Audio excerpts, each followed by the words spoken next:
राज्यातील गुन्हेगारी वाढल्याची चर्चा असताना तुळजापूर शहरात एक धक्कादायक प्रकार घडलाय।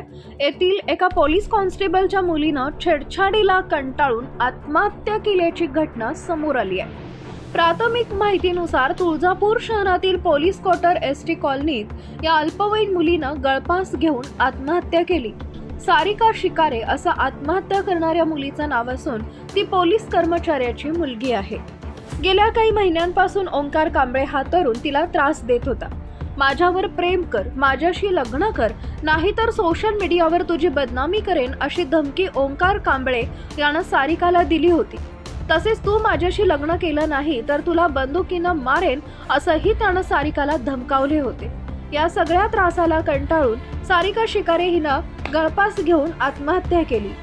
या प्रकरणी मुलीच्या आईनं दिलेल्या फिर्यादीवरून तुळजापूर पोलीस स्टेशनमध्ये आरोपी ओंकार कांबळे, नगीना शशिकांत पांडागळे या दोघांवरती गुन्हा दाखल करण्यात आला आहे।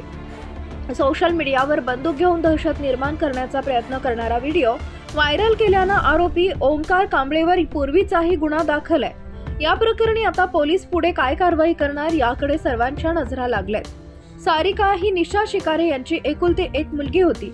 तिच्या अशा मृत्यूमुळे निशा शिकारे यांच्यावर दुःखाचा डोंगर कोसळलाय। सारिकाच्या मृत्यू प्रकरणी पोलिसांनी दोघांना ताब्यात घेतला असून त्यांना न्यायालयात हजर करण्यात आले।